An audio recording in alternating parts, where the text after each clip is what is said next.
¿Cómo están? Está más fresco aquí, ¿no? ¿Cuántos de ustedes están ya asándose en su pueblo?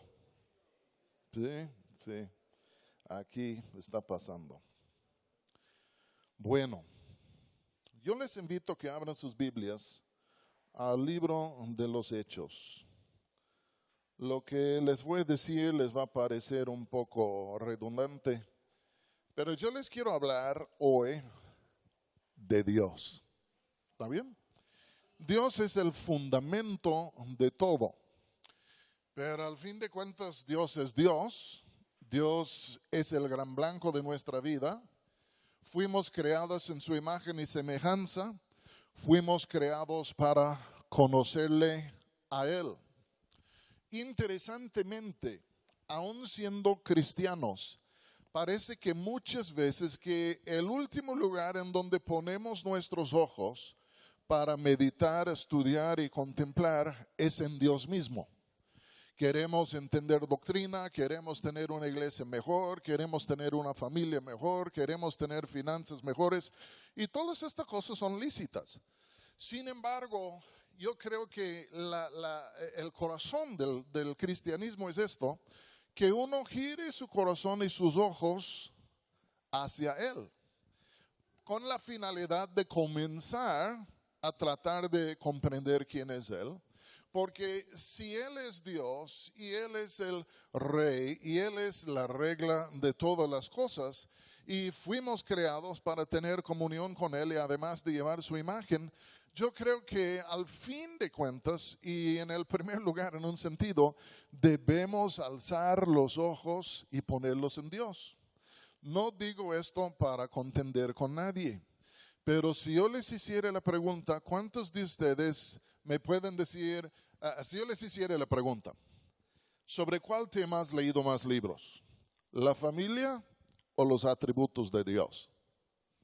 ¿Qué dirían? ¿O no dirían? Si yo les dijera, ¿sobre cuál tema has leído más? ¿Finanzas o la persona de Dios? ¿Qué dirías? Y yo creo que todos nosotros diríamos lo siguiente. Pues he leído 10 libros sobre la familia y creo que leí algo en uno entonces sobre Dios y sus atributos. Pero al fin de cuentas estamos en sí moviéndonos en las cosas que Él tiene, que Él hace, que nos ha dado. Pero tenemos que alzar los ojos y comenzar a contemplarle a Dios. Porque Él es la base, Él es la columna, Él es la fortaleza de nuestra vida. Y dice Jesús, y esta es vida eterna, que te conozcan a ti. ¿Entienden? Hablando del Padre. Entonces yo les invito primero que hablen sus Biblias a los Hechos 17. Voy a leer un texto allá. Y versículo 22 dice, 17:22. Entonces Pablo, puesto en pie en medio del Areópago, dijo, varones atenienses, en todo observo que sois muy religiosos. Porque pasando y mirando vuestros santuarios, hallé también un altar en el cual está escrita esta inscripción: al Dios no conocido. Dice, al que vosotros adoráis, pues sin conocerlo, es a quien yo os anuncio. Vamos a orar. Padre, gracias por tu presencia aquí con nosotros. Dame gracia en esta hora para compartir el tema que traigo en mi corazón. Y en el nombre de Jesús te lo pido. Amén. Encontramos a Pablo en el capítulo 17 en su segundo viaje misionero. Y él se encuentra en la ciudad de Atenas. Y Atenas era la capital de Grecia. Y ya tenía su historia ya de siglos. Atenas fue conocida como un centro educativo, fue en sí el centro filosófico de todo el mundo antiguo. Alguien ha dicho que los romanos conquistaron a Grecia, pero en verdad Grecia conquistó a los romanos porque los romanos adoptaron las costumbres griegos. Sea como sea, Atenas en sí era centro intelectual, digamos, de lo que era el mundo greco-romano en los tiempos de Pablo. Y Pablo fue allá con el fin de predicar. Y ya estaba ya a solas porque había tenido que huir de Berea. Y ya está él a solas, está esperando a Silas y Timoteo. Y en su estancia allá, él comenzó a hablar con diferentes personas. Pero yo creo que andaba por la ciudad. Y por andar en la ciudad, dice que su corazón fue turbado, retado, hasta se enojó, viendo todos los altares a todos los diferentes dioses. Que para él habría sido una cosa distinta porque él era judío y los judíos no tenían ídolos. Y ahí está él en el centro intelectual del mundo greco-romano y en el centro de toda la idolatría, de todo lo que había. Y está mirando este altar a Júpiter y este a Hermes y este a otro y este a otro y otro. Y en caminar por la ciudad encontró un altar y este altar fue dedicado al Dios no conocido. Como que aquí levantamos ofrendas a un Dios que no sabemos quién es. Y entonces se dice que este altar nació de lo siguiente, que unos 500 años antes vino una plaga sobre la ciudad de Atenas. Y esa plaga fue bien dura. Y entonces los atenienses comenzaron a decir, por el hecho que hay una plaga, debe ser que hemos ofendido a alguno de nuestros dioses, pero no sabemos cuál. Entonces comenzaron a ofrecer sacrificios, uno a Júpiter, otro a esto y otro a esto y otro a esto y otro a esto. Y después de dar ofrendas de paz y de expiación para todos sus dioses, la plaga se intensificó. Entonces ya hicieron una convocación y dijeron, mira, hemos tratado de propiciar a todos los dioses, hemos ofrecido sacrificios a todos los dioses que conocemos y la plaga continúa y se ha puesto más difícil. Entonces, ¿qué? Y alguien levanta la mano y dice, pues mira, ha de ser esto, que hay un Dios que no conocemos y este Dios está enojado con nosotros.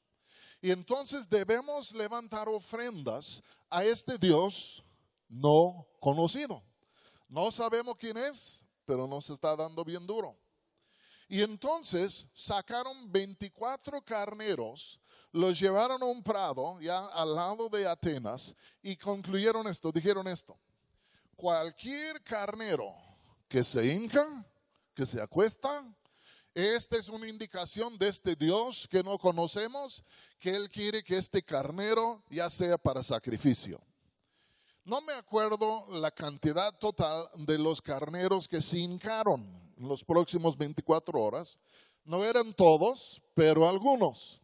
Y dijeron, ahora el Dios no conocido nos está indicando de que si ofrecemos estos carneros en sacrificio, que esto apaciguará su ira y la plaga se levantará.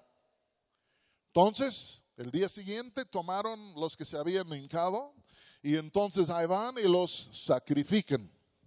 ¿Y qué creen ustedes que pasó? Se levantó la plaga. Y entonces, con esto ellos dijeron, no sabemos quién es, no sabemos su nombre, no sabemos nada, pero sea como sea, ya en ofrecerle sacrificio al Dios no conocido, ya levantó la plaga. Y entonces literalmente en Atenas levantaron un altar, un monumento al Dios no conocido. Y seguían ahí todos los días ofreciendo sus sacrificios, su sacerdocio, pero estaban sacrificando a un Dios no conocido. Tú y yo podemos sospechar quién fue, pero al fin de cuentas para ellos era el Dios no conocido. Hoy en día, la gran mayoría de la raza humana, cuando se trata de nuestro Dios, Él es el Dios no conocido. Y si Él no hubiera venido a Moisés, pues ¿qué habríamos sabido de Él?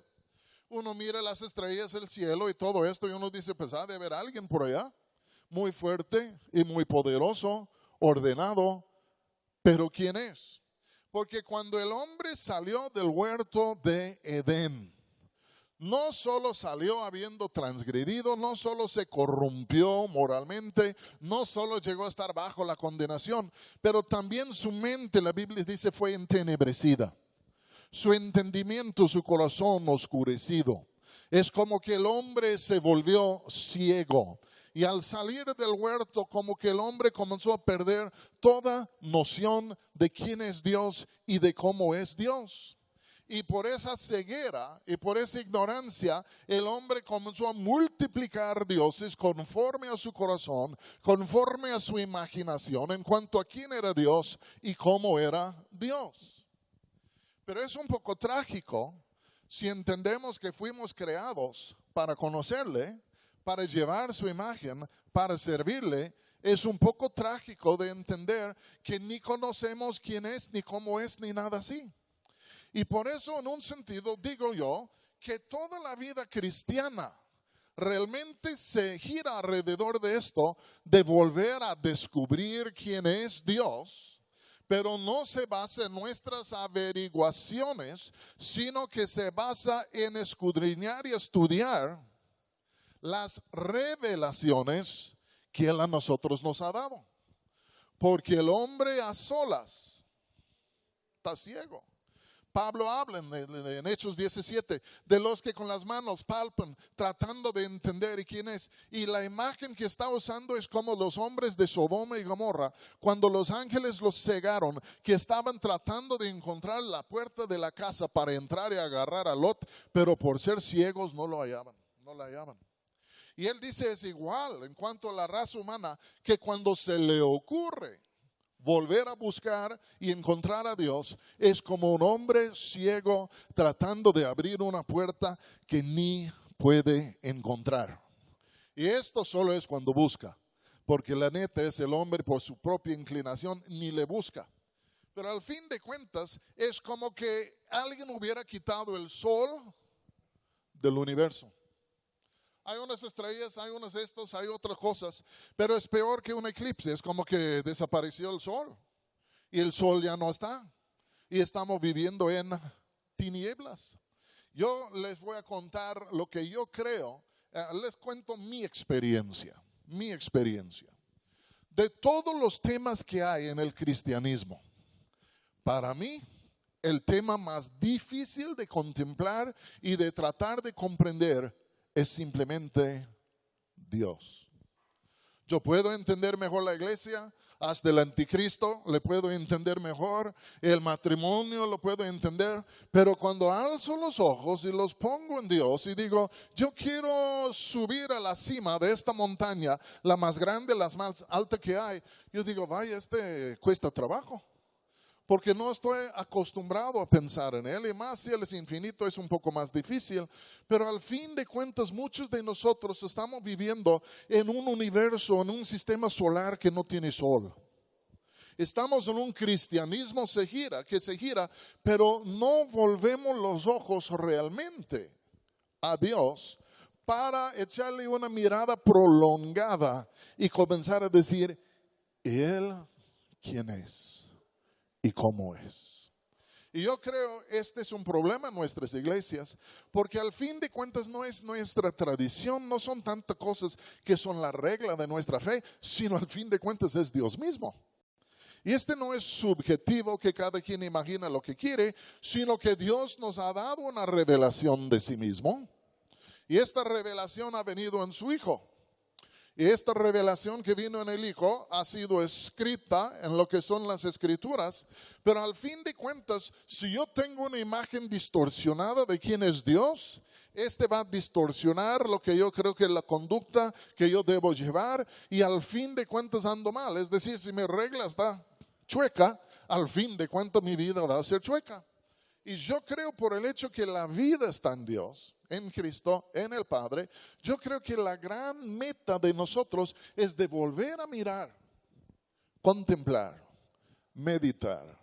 Y entre más que vemos de su luz y su gloria, más entra en nosotros, más rompe la dureza que hay en nosotros, más rompe lo torcido que hay en nosotros, porque somos transformados de gloria en gloria por estar mirándole a Él. Por eso yo les hago la pregunta, y ahorita voy a llegar al grano del asunto. Les hago una pregunta. Si en un año yo leo 10 libros sobre las finanzas y un capítulo sobre la persona y el carácter de Dios, ¿cuánto estoy avanzando? Aún yo estoy a favor de la familia. Yo el próximo fin de semana vamos a dar una conferencia de familia. Yo estoy de acuerdo. Pero si solo miro la familia y no le miro a Dios, ¿en verdad estoy viendo bien a la familia? Porque no la estoy viendo en la luz de quién es Él. Y la gran meta es de conocer a Dios y ser transformado, conformado a su imagen. Pero tenemos que mirarle. Y aquí está en las Escrituras. Ahora vamos a ver San Juan capítulo 1. San Juan capítulo 1. Yo nomás voy a hacer un poco de propaganda aquí de una vez. Hay un autor que ya murió hace años, se llama A.W. Tozer. Él escribió 2 tomos sobre los atributos de Dios. Nada más habla de Dios. Mi esposa Patty tiene un grupo de oración y siempre estaban leyendo libros de oración y estudiando los libros de oración. Y un día dice, ya terminamos el último, ¿qué libro me sugieres? ¿Quieres que crezca la fe de las mujeres? Sí. Yo te sugiero los libros de Tozer, los atributos de Dios. Porque si ellos comienzan a entender qué tan grande es Dios y cómo es Él, la fe viene por el oír por la palabra. Y va a expandir sus corazones, su imagen de Dios, quién es Él, y van a orar con más fe. Y hasta hace 8 días una de las mujeres le comentó a ella, dice, ¿sabes qué? Este libro me está haciendo crecer mi fe en Dios porque estoy viendo que Él es más grande que todos mis problemas. Estoy viendo que Él es sabio, estoy viendo esto, tal y otro. Y estoy viendo quién es Él. Porque es la fe en Él. No es la fe en la fe, es la fe en Él. Y yo creo que entre más que crece delante de nuestros ojos la persona de Dios, pues más fe vamos a tener. Hasta un día vamos a decir, pues mira, los cielos y la tierra van a pasar, pero Él es eterno y Él no va a pasar. Y al fin de cuentas Él creó todo y Él es el gobierno de todo. Y si comenzamos a ver la grandeza de nuestro Dios, esto produce firmeza y estabilidad en nosotros. Y es por eso que Él se llama la roca. ¿Entienden? No es el tembloroso, Él es la roca inconmovible que no se mueve. Y entre más que yo le veo y más me escondo yo en la sombra del Altísimo, mejor me va. Pero tengo que buscarle. Dijo Jonathan Edwards antes de llegar a San Juan. Dijo, la primera razón por la cual Dios dio inteligencia al hombre es por lo siguiente. Para que el hombre puede entender quién es Dios. Usamos el cerebro en todo lo demás, pero Dios nos dio el cerebro y la inteligencia para que miráramos a Dios, porque nuestro destino futuro, nuestra vida, todo está envuelto en Dios. Y al fin de cuentas hay de acercarnos, y no solo es de emociones o de experiencias místicas. Vamos a mirar, vamos a ver, vamos a contemplar, vamos a estudiar, vamos a pensar en quién es Él.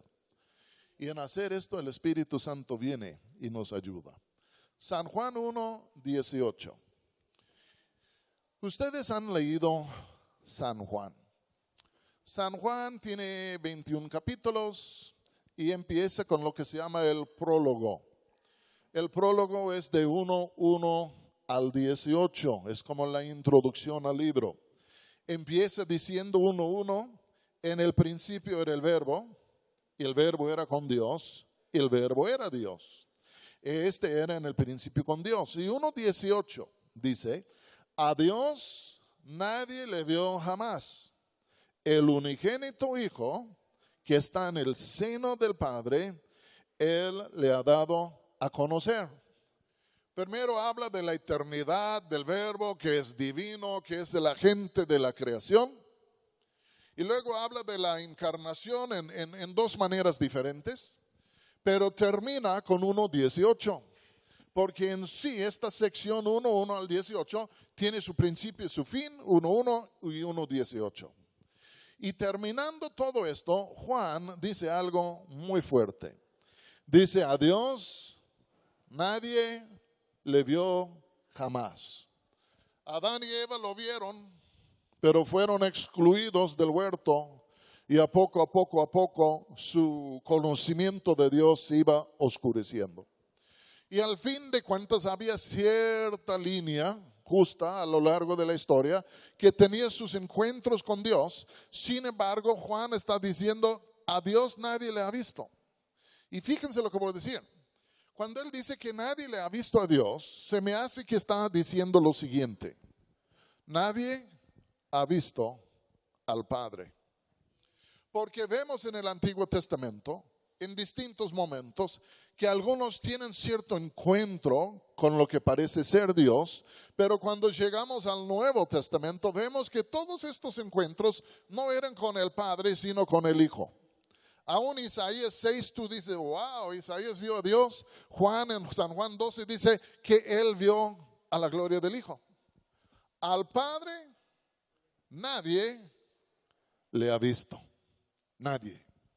Ni los judíos, las naciones hundidas en su idolatría. Creo que yo les dije que me fui a la India y tenían 300 millones de dioses. Y uno dice, ¿quién los contó? Yo no sé. Pero al fin de cuentas, 300 millones de dioses, cada quien representando la imaginación de alguien, porque al fin de cuentas el hombre no conoce, no sabe quién es Dios. Juan dice, a nadie, dice a Dios, nadie le vio jamás. Pero luego dice, el unigénito Hijo que está en el seno del Padre, Él le ha dado a conocer. ¿Quién le ha dado a conocer? El unigénito Hijo que está en el seno del Padre. Sabemos que Dios es uno en tres personas. Padre, Hijo y el Espíritu Santo. Juan está diciendo, nadie ha visto al Padre. Pero el Hijo unigénito, quien está en el seno del Padre, Él lo ha dado a conocer. Ahora, háganse así, porque van a tener que pensar. Hay dos palabras que se usan en la teología en cuanto a interpretar las Escrituras. Uno es eisegesis, no lo tienes que repetir, y el otro es exégesis. Dos. La mejor manera de describir estas palabras, porque el grano de la palabra es de guiar. Y luego, eis quiere decir guiar por fuera, guiar por adentro, y exégesis quiere decir guiar por adentro. San Juan 10 no lo tienen que ver. Juan ahí habla dando una parábola. Dice que había un redil, ¿se acuerdan? Y un pastor que entraba al redil. Y el pastor sacaba sus ovejas del redil. Y lo voy a poner primero en términos de las Escrituras. Ya entra uno al redil, otro sale del redil. Aquel que entra es como eisegesis, que está metiendo algo adentro. Aquel que sale es exégesis, está queriendo sacar algo de adentro. Cuando tú y yo leemos las Escrituras, estamos practicando un eisegesis y en la manera de estar metiendo cosas en las Escrituras, nuestras opiniones, nuestras ideas, nuestras interpretaciones. Estamos ahí metiendo nuestro sentido en la palabra de Dios, o no es la gran cosa con la Escritura de no estar metiendo, sino de extraer desde adentro de lo que las Escrituras dicen, de sacar el corazón de la Escritura por fuera. ¿Me estoy explicando bien o no? Porque yo veo hoy en día, hay muchas personas al leer la Biblia, no me están diciendo lo que dice la Biblia, están inyectando cosas en la Biblia para que la Biblia diga lo que ellos quieren que diga, para que la Biblia sea un reflejo de su corazón. Pero si estamos bajo la influencia del Espíritu Santo, Él nos lleva adentro. Ya estamos mirando lo que es adentro y luego somos como un pastor que saca sus ovejas fuera de redil. Estamos meditando en las Escrituras, leyendo las Escrituras y estando allá Dios nos comienza a revelar lo que está escrito y sacamos estas cosas desde adentro hacia afuera. ¿Me estoy explicando bien o no? Les voy a dar un ejemplo. Estaba leyendo un libro que no voy a recomendar. Y el autor dice que cuando Dios llegó al huerto de Edén, estaban Adán y Eva allá y al fin de cuentas dice, ¿por qué se escondieron? Es porque soy desnudo. Y Dios dice, ¿quién te dijo que eres desnudo? Bueno, la neta es que descubrió esto al pecar, ¿no? Pero el autor, fíjense lo que voy a decir. Dice, alguien le dijo a Adán que estaba desnudo y le metió un complejo. Y Dios tuvo que venir y desengañarle. Ustedes se ríen, pero es uno de los predicadores más populares de hoy en día. Pero ¿qué hizo él?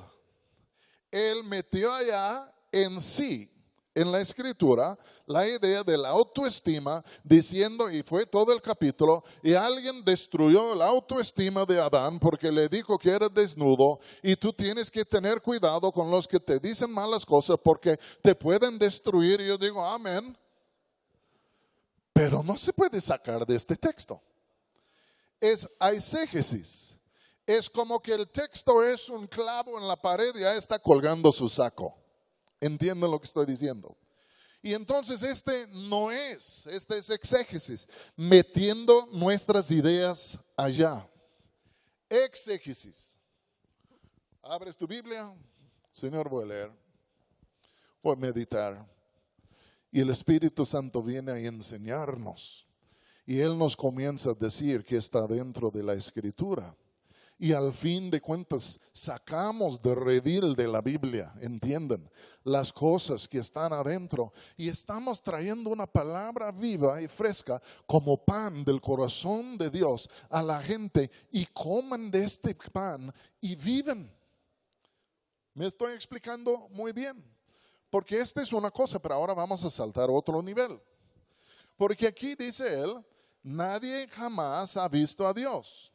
Pero luego dice esto tan pronto que lo hallo, dice el unigénito Hijo que está en el seno del Padre, Él le ha dado a conocer, y esta palabra Él lo ha dado a conocer en la palabra griega, exégesis. ¿Se acuerdan en la Santa Cena que Juan recostó sobre el seno de Jesús? Oye, Señor, ¿quién es? ¿Quién es la rata peluda aquí? Mira, ahorita alguien que yo doy el pan. Pero ¿de qué nos habla esto?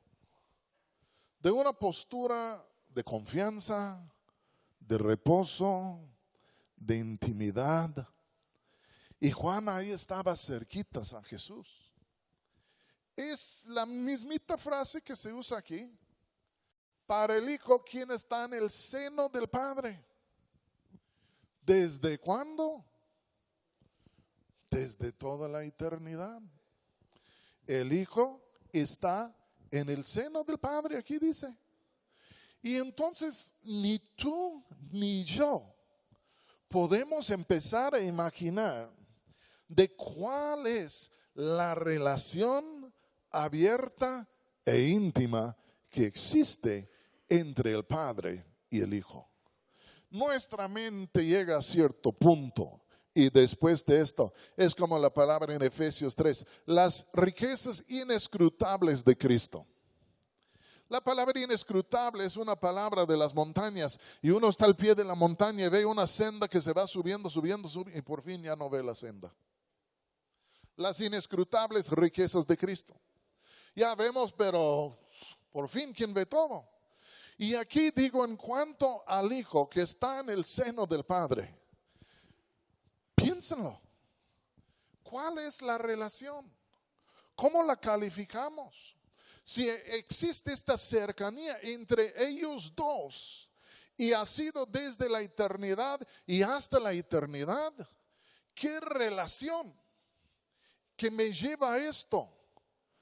¿Quién conoce mejor al Padre que el Hijo?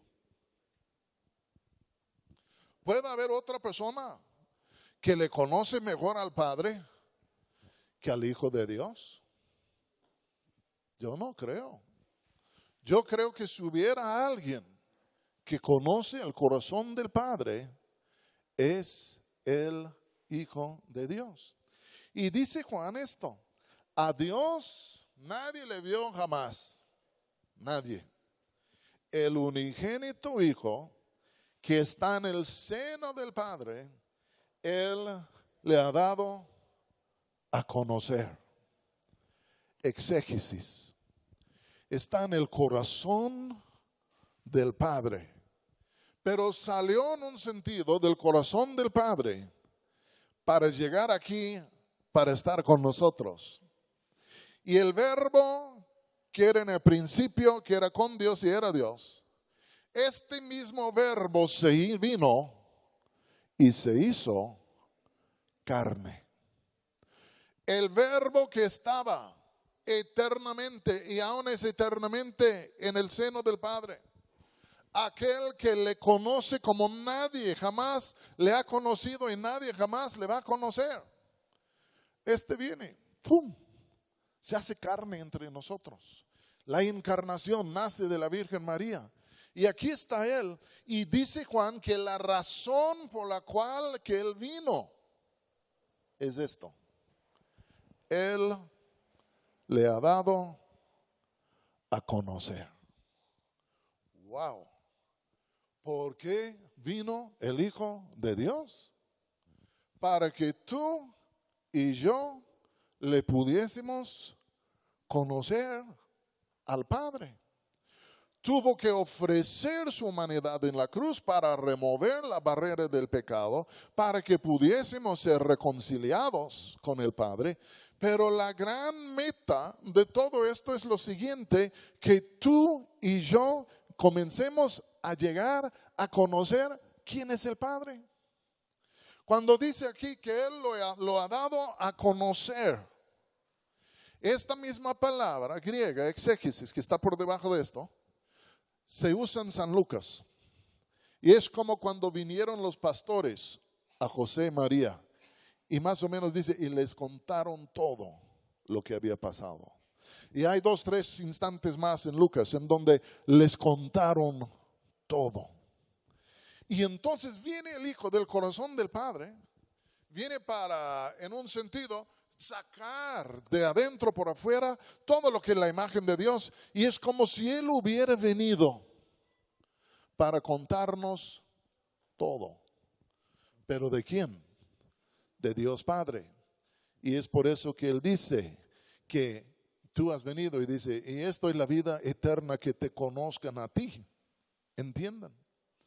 Y al fin de cuentas, la raza que está ciega, no sabe quién es Dios, al fin de cuentas tienen sus ídolos, ahí andan porque nadie jamás ha visto a Dios. Dios se ha querido revelar en su Hijo. La revelación se hizo cuando Él vino. Tú y yo, ¿qué hacemos? Tratamos de entender la revelación que vino en Él.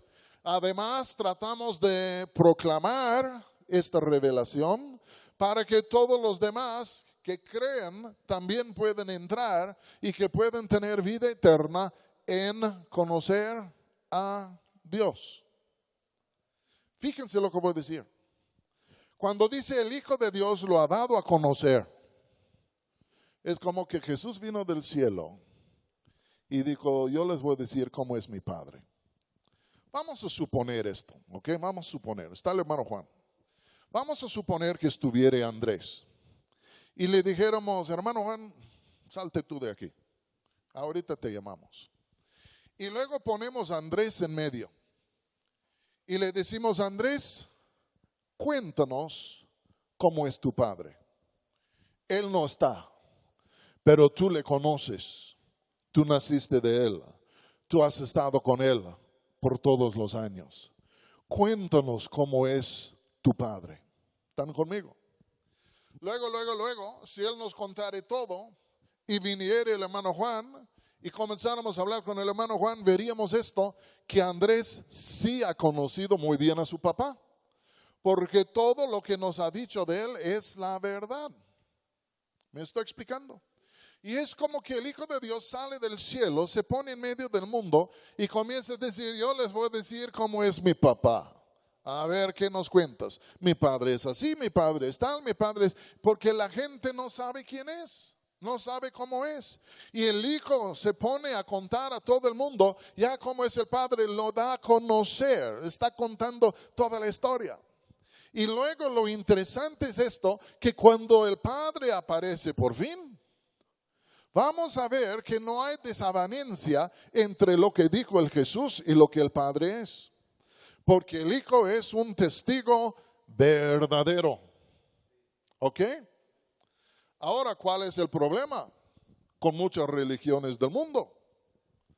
Hay muchos que dicen que han venido del Padre, pero cuando nos cuentan del Padre, es obvio que nunca lo han conocido. Disculpen lo que voy a decir.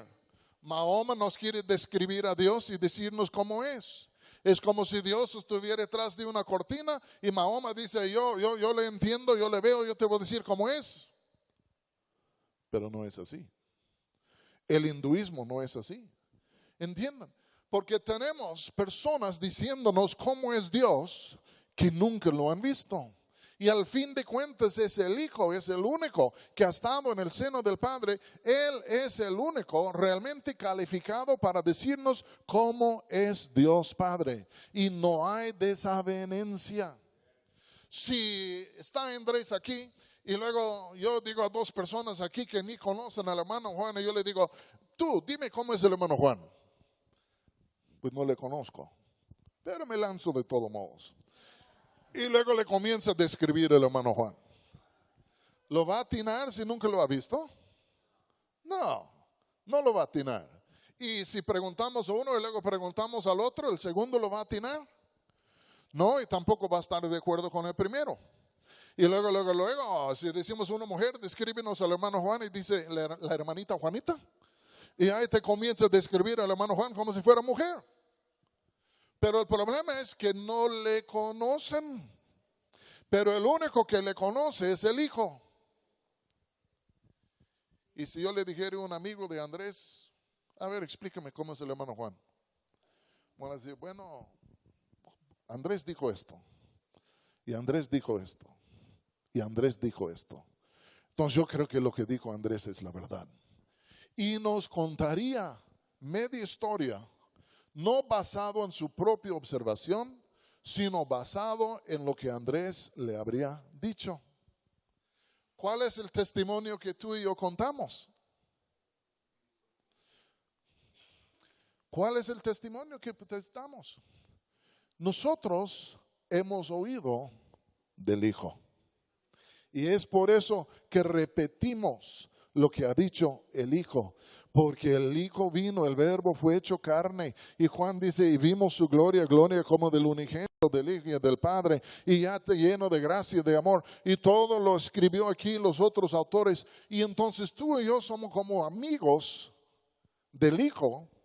Y hemos creído en el Padre por lo que el Hijo testificó y formamos nuestras ideas de cómo es el Padre, de lo que el Hijo testificó. Pero al fin de cuentas, ahí vamos. ¿Me estoy explicando bien? Pero vuelvo a decir y ya voy a terminar. Juan aquí está hablando, el Verbo, en el principio era el Verbo, y el Verbo era con Dios, y el Verbo era Dios, y Él mismo estaba en el principio con Dios, y nada fue creado que por Él no fue creado, y nada fue creado, etcétera, etcétera, etcétera. Y luego se vino y fue encarnado, y los creyeron hijos de Dios, y luego se hizo carne, y de su plenitud todo hemos recibido. Pero luego dice, a Dios nadie jamás le ha visto. Pero el Hijo unigénito, quien está en el seno del Padre, Él lo ha declarado. Que te da a entender algo, que el fin de la vida de Jesús era de revelar al Padre. Y escuchen bien lo que voy a decir. Ya dice, el Hijo que está en el seno del Padre lo ha declarado. Exégesis. Ha traído la verdad de lo escondido. Lo ha dejado ante el público. Ha contado toda la historia. Pero Jesús dijo otra cosa más gruesa. En la última cena, creo que es Felipe que dice, mira Señor, enséñanos al Padre y nos basta. Dice Felipe, ¿tanto tengo tiempo entre vosotros que no le has visto? El que a mí me ha visto, al Padre ha visto. Porque no solo viene para hablarnos de Él, sino dice que Él es para no regarlo, Hebreos 1. Hebreos 1 dice esto. El cual, hablando del Hijo de Dios, siendo resplandor de su gloria y la imagen misma de su sustancia. Wow. ¿Nunca han visto fotos en ocasiones de un padre con su hijo o una madre con su hija y casi son idénticos? Como que la edad no le ha afectado mucho al mayor y nace el hijo y uno dice, wow, ya casi son idénticos. Pues con el Padre y con el Hijo, en cuanto a su persona divina, son idénticos. Y entonces el Hijo viene no solo a proclamar y revelar quién es el Padre, sino que Él es el mismo resplandor del Padre. Y Él que me ha visto a mí, ha visto al Padre, dice él a Felipe. Y uno dice, wow, qué cosa tan increíble. Y nosotros somos llamados a testificar. Y voy a decir algo, no es para lanzarle la curva ni es un golpe bajo.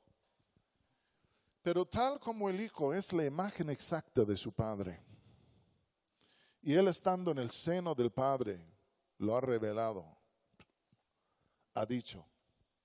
Este testimonio es verídico y comenzamos a formar una idea de cómo es Dios Padre por mirar al Hijo. Y es por eso que Él dice, yo soy la puerta, yo soy el camino, la verdad y la vida.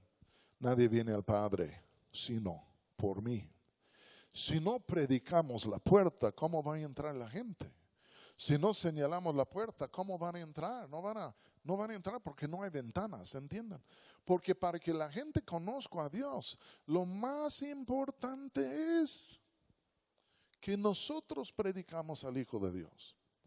Pero fíjense lo que voy a decir. Jesús dijo, mis palabras le revelan y además si me has visto a mí, a Él le has visto. Digan conmigo, Nuestro testimonio también tiene que girarse alrededor de estos dos puntos. No solo es lo que hablamos. Yo no soy tan tonto para decir, el que a mí me ha visto el Hijo de Dios. Menos el que a mí me ha visto el Padre.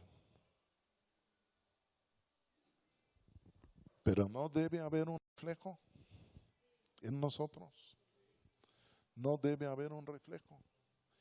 Y me voy a bajar de la teología a la realidad. Estaba leyendo un libro el otro día. Y dice, la piedra de tropiezo más grande para la gente del mundo hoy en día para querer el Evangelio no es el mensaje, sino la conducta del pueblo de Dios. Porque su vida contradice su mensaje. Y la gente dice, hablan bien de un buen Dios, pero no lo reflejan. Y esto no lo digo para condenar, pero a mí me hace pensar. Híjole, yo debo procurar. ¿Puedo decirles que nunca nos jubilamos en lo que es la búsqueda de Dios? Nunca nos jubilamos en lo que es esto de querer ser conformados a su imagen para que Él pueda brillar a través de nosotros. Un corazón vivo, enamorado de Dios, que tiene la vida de Dios, constantemente se está moviendo hacia Dios. Siempre deseando, voy a usar la palabra más, pero ni como en sentido de posesiones, sino de conocerle mejor y de ser más como Él. Porque cuando uno nace de nuevo, nace este añoro en lo más profundo de su corazón. Y uno nunca llega al punto de decir, pues ya me jubilo, ya los años pasaron, ya corrí la carrera, ahora ya voy a carnalizarme, a hacer lo que yo quiero.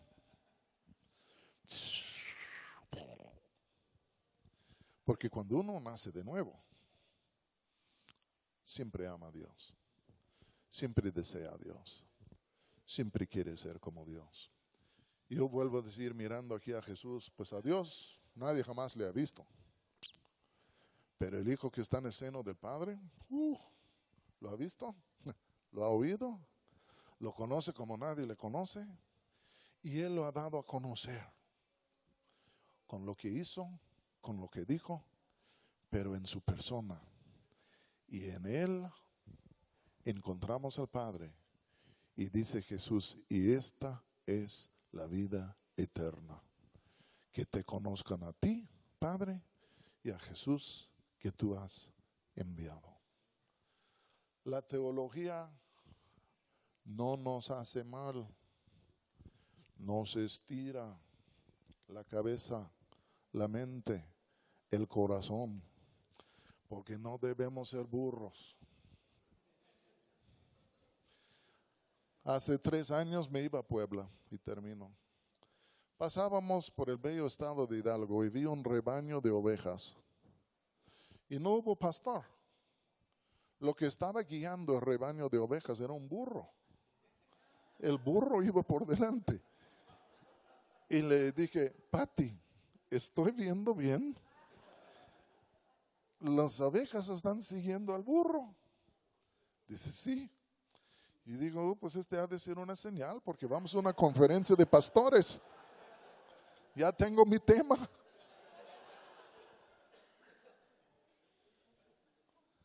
Yo creo que nuestra gente quiere seguir a líderes no enamorados de sí mismo, no enamorados de la fama, ni del dinero, sino yo creo que nuestra gente quiere seguir a líderes enamorados de Dios, que les pueden llevar al lugar ideal, que son los prados del corazón del Padre, y Jesús es la puerta.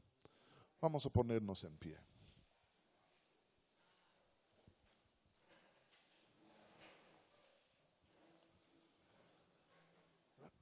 ¿En dónde empieza? Digan conmigo por leer la Biblia. ¿Saben ustedes quién es el personaje más destacado de la Biblia? Dios. Y siempre buscamos métodos y siempre miramos al hombre. Pero en la Biblia, la figura central es Dios. Y si leemos la Biblia con ojos para ver a Dios, Él aparece. Y decimos, wow, yo no sabía que tan grande eres tú. Y esto abanica la llama de fuego que hay en nuestro ser. Y al fin de cuentas ya vamos subiendo a lo que es en sí el corazón del Padre. Oremos. Padre, es cierto que dice Juan, a Dios nadie jamás ha visto. Desde el día que salieron del huerto de Edén, ya la luz comenzó a oscurecerse, comenzó a anochecer sobre el alma del hombre. Y hoy en día el mundo está en unas tinieblas terribles. Los atenienses entendieron, pues hay un Dios por allá que no sabemos quién es. Y yo creo, Padre, todos nosotros podemos decir, hay un Dios por allá que antes no conocíamos, ahora le estamos conociendo. Pero Padre, gracias, porque aún este conocer a Dios, al fin de cuentas viene por la gracia de Dios, porque tú vienes a nosotros y te revelas. No es que te hallamos por buscar, sino que tú vienes y te revelas y después comenzamos a buscar al Dios que se reveló. Padre, gracias por tu Hijo. ¿Qué podemos decir frente a cosas tan grandes? Padre, que el Hijo está y ha estado en tu seno siempre. Nunca ha habido momento cuando no estuvo. Padre, la transparencia, la intimidad, el conocimiento, la relación que hay entre tú y el Hijo, ni podemos describirlo, menos sondearlo. Y a la vez, Padre, vino el día cuando el Hijo vino a este mundo. Y Él vino a dar a conocerte a ti.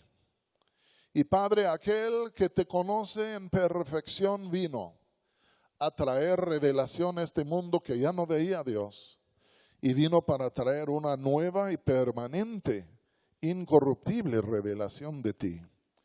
Y Padre, ayúdanos a escuchar su testimonio, ver sus obras, para un Padre de entender que al mirarle al Hijo mismo, estamos mirando en un espejo en donde vemos la imagen de Dios Padre. Padre, ayúdanos a entender estas cosas. Ayúdanos a aspirar a subir un poco más. Porque Dios, por el hecho que fuimos criados por ti, y al fin de cuentas creados por ti, en ti, no hay nada ni nadie jamás que nos va a satisfacer. No hay nadie que nos puede contentar. No hay nadie que nos puede llenar como tú. Y ayúdanos, Padre, de no andar subsistiendo nomás con las obras de este mundo, pero de alzar a los ojos y entrar en la plenitud de lo que dijo Jesús. Y esta es la vida eterna, que te conozcan a ti y a Jesucristo, a quien tú has enviado. Ayúdanos, Padre. Toma posesión de nuestros corazones. Captura nuestro ser. Abanica esta flama de amor y de gracia que hay en todos nosotros. Y ayúdanos a desprendernos de tantas cosas terrenales que nos atan. Y ayúdanos a volar como águilas al corazón del Padre, el nido celestial, en la sombra del Altísimo. Y en el nombre de Jesús te lo pido. Amén.